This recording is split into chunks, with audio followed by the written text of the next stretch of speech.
So ये सारी जो ट्रीटमेंट्स हैं, वैम्पायर फेशियल हो गया, बील्स हो गए, ये सब, are they healthy in the long run? कि उनके साइड इफेक्ट्स है, बिकॉज ये काफ़ी नई हैं, तो उनके ऊपर ऐसा नहीं है कि 20 साल का रिसर्च हो उसके पीछे. No, chemical peels are in the market since the early 1900s. Early 1900s. Yes, अच्छा. a lot of research. Okay.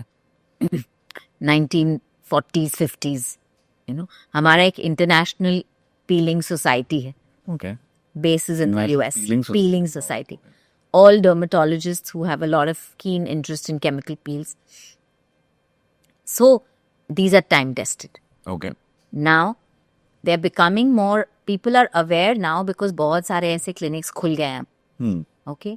But as a dermatologist, हम तो peels काफी सालों से करते आ रहे हैं. और ये जो Over वैम्पायर decades. फेशियल्स है, ये सब है. Okay? Vampire facial जो है वो PRP, platelet rich plasma, उससे भी वक्त हो गया अभी. It's been about a little over 20 years. It was being used for joints, bones. इन चीज़ों के लिए PRP यूज होता है. करेक्ट. फिर धीरे धीरे देखा गया कि अरे ये तो कोलाजन बना रहा है, तो स्किन में भी कोलाजन है, तो स्किन में भी बनना चाहिए. Then they started using it for skin. Okay, what is it? आपके ब्लड से, आपके ब्लड को हम मतलब जैसे ब्लड कलेक्शन होता है फॉर ब्लड टेस्ट, उसी तरह से ब्लड निकाला जाता है. 8 to 10 ml blood, depending on the kit. कुछ किट्स होती है जहाँ 15 ml तक भी ब्लड निकलता.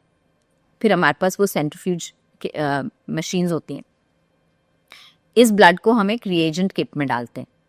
अब वो किट या तो इंडियन होता है या फिर कहीं बाहर से इटालियन होता है, अमेरिकन होता है. उस किट में हम डालते हैं. फिर उसे लेकर के सेंट्रीफ्यूज मशीन में घुमाते हैं. उससे क्या होता है, आपके रेड ब्लड सेल्स, फिर वाइट ब्लड सेल्स और फिर प्लेटलेट रिच प्लाज्मा अलग अलग हो जाती हैं. तो जो सबसे टॉप मोस्ट लेयर है वो है PRP, प्लेटलेट रिच प्लाज्मा. उसमें होते हैं बहुत सारे ग्रोथ फैक्टर्स, अच्छे ग्रोथ फैक्टर्स जो स्किन के लिए अच्छे हैं, जो बालों स्कैल्प के लिए अच्छे हैं, बालों के लिए अच्छे हैं, बॉडी के लिए भी. That's why they were actually given for the joints and bones and all.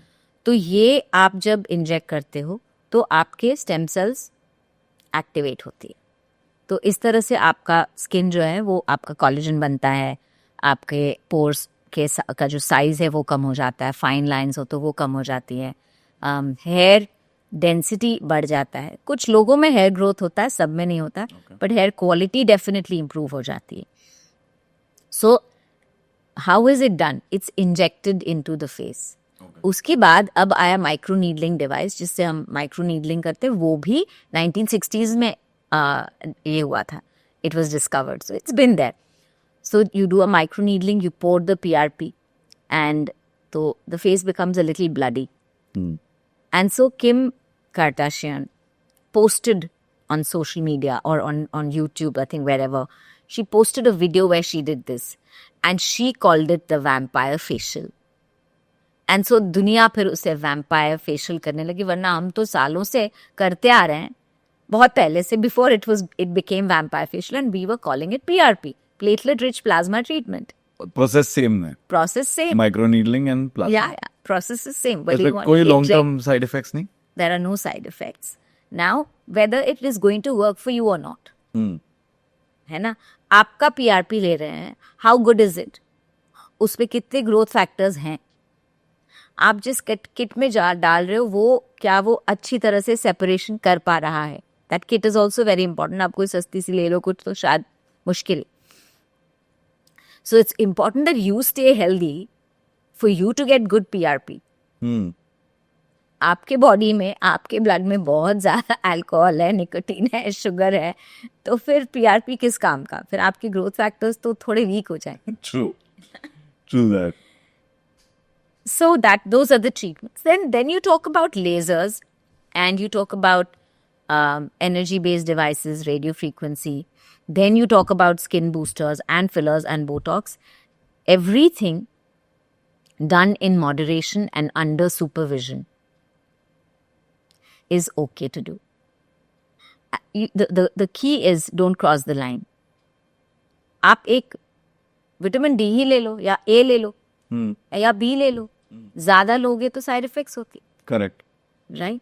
So the same thing, The problem is arising because लोग बहुत ज़्यादा very frequent and obsessively ये सारे treatments करवाते हैं. साल में कितनी बार सेफ होता है, हेल्दी होता है ये सब कराना?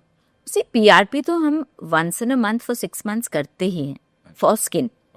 For hair, we usually do about 3 to 4 sessions. PRP से PRP, okay, 3 to 4.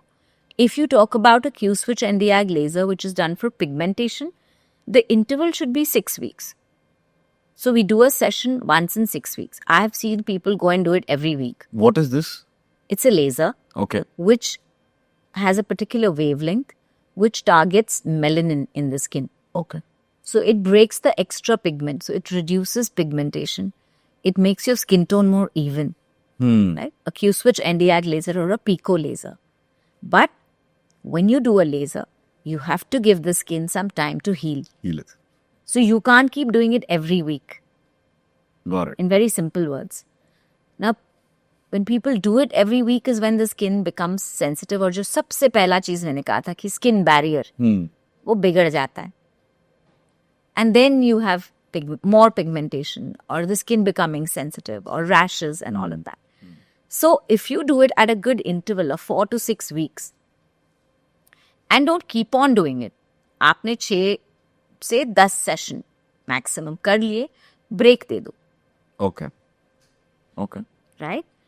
आपको अगर हाइपर पिगमेंटेशन है तो आप 6 to 8 वीक्स का इंटरवल रखो. आप हर 2 हफ्ते 3 हफ्ते don't do. Don't do it. You know, so that is something that your doctor has to tell you, and that is why you need to go to a dermatology or a plastic surgeon's clinic, and not just a clinic which is run by somebody and some random people with no degrees who are calling themselves doctors are sitting there, and then it's become a business.